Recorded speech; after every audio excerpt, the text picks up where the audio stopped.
الحمدلله وحده و الصلاة و السلام علی من لا نبی بعد. اما بعدش سلام بر همه شما بینندگان عزیز، روزه‌داران گرامی. امیدوارم که الله جل جلاله روزه های شما را قبول کنه، در ازای اون به شما و به ما بهشت رو بده. آمین یا رب العالمین. بالاترین چیزی که هر انسانی باید آرزو داشته باشه، دنیا با همه خوشی‌ها و خرابی‌هاش تموم میشه و هر کس نصیب خودش میبره، اما در آخرت فقط ما مؤمنین هست و روزه دار کسی هست که مؤمن است، در این شکی نیست.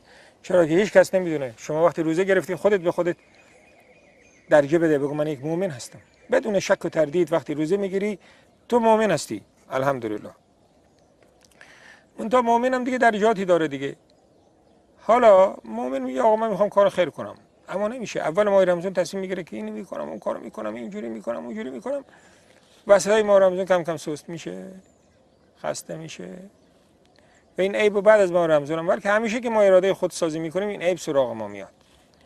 من یک راهی به شما میگم، روش فکر کنید، عمل کنید، شاید که بهتون کمک کنه. به من که کمک کرد که موفق بشید که چیکار کنیم که ما به چیزی که عهد میبندیم عمل کنیم.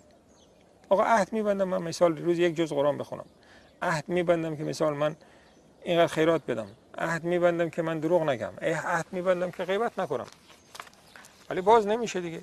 عهد میبندم که پرخوری نکنم، باز نمیشه. بدخوری نکنم، باز نمیشه. طعنه نزنم، باز نمیشه. خب چی کار کنیم؟ من یک راه به شما یاد بدم، این است که با خودت عهد ببند بدون مدت، بدون مقدار. یعنی چه؟ ببین مثال برای شما میزنم. شما تصمیم میگیری که از شیراز بری، از تهران بری شیراز، مثال دی کما بیش 1000 کیلومتر میخوای بری شیراز، تصمیم میگیری دیگه، حرکت کردی، در وسط راه خسته میشی.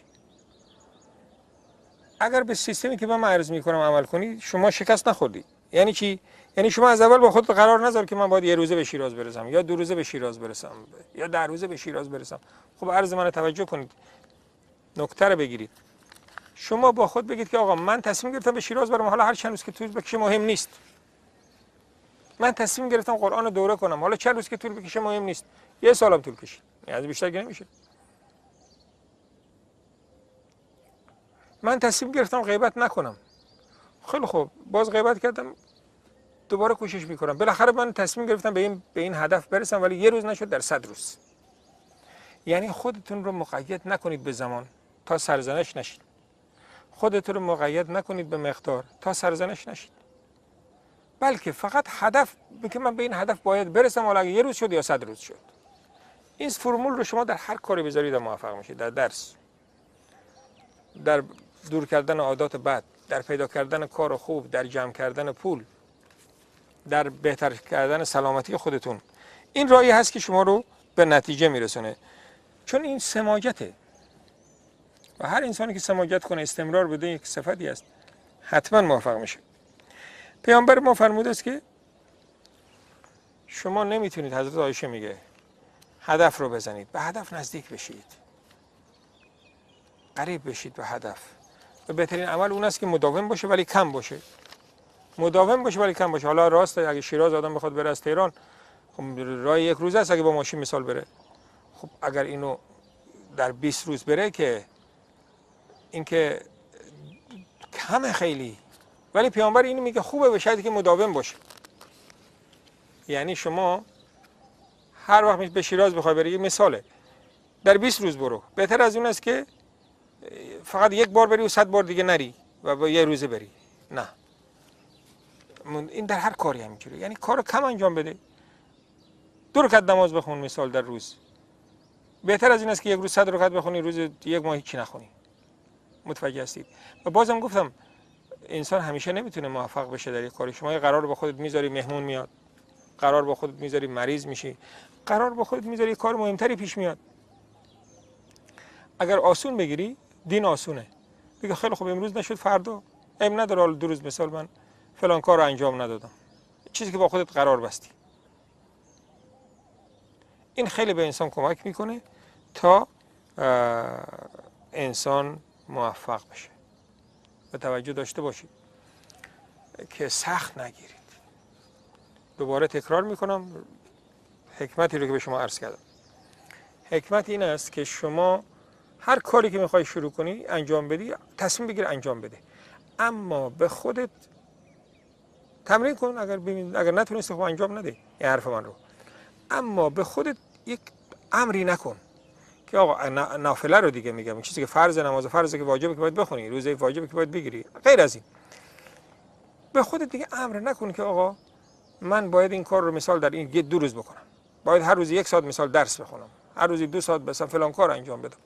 اینجوری با خود تصمیم نگیر. بگو من میخوام فلان کار رو انجام بدم، حالا هر چند روز شد ولو که روزی کم انجام دادم. چرا اینو من میگم؟ برای اینکه پیامبر فرموده احب الاعمال الی الله ادومها و این الله.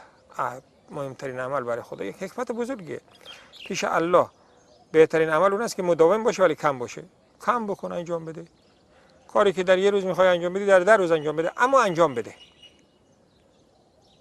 این میتونه شما رو در درس موفق کنه، چون که خود به خود با سرعتت زیاد میشه. این توجه داشته باشی. اول خیلی سخته. اینکه من اینو که گفتم شما شاید بگید اونایی که آرمانگرا هست میگه آقا این چی حرفی زدی، این بهتر است که هیچ کاری نکنیم. نه، وقتی شما شروع کردی یک عادتی رو میخوای به دست بیاری، یک عادتی رو میخوای ترک کنی، وقتی شروع کردی اولی سخته، باز کم کم خداوند جل جلاله برات آسان میکنه و باز برات اصلا اینطور آسان میشه که باورت نمیشه. اونایی که درس خوندن رو براشون سخت بوده، یه دفعه نشستن کم کم کم کم آخر درس شکست دادن. داستانی رو بگم و برنامه رو تموم کنم. یه خانمی بود چینی، نمیدونم مربوط میشه به این حرفی که زدم ولی چیزی مربوط است. این خانم یه دختر داشته، اینا مهاجر شدن به تایلند.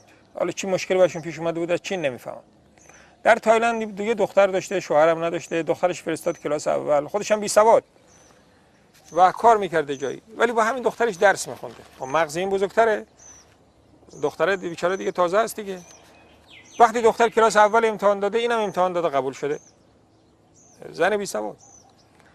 دختر کلاس دوم رفته، اینم کلاس دوم رفته، کلاس سوم رفته، اینم کلاس سوم رفته. روزی شد که دختر از دانشگاه فارغ التحصیل شد، مادرش هم ازش باش فارغ التحصیل شد.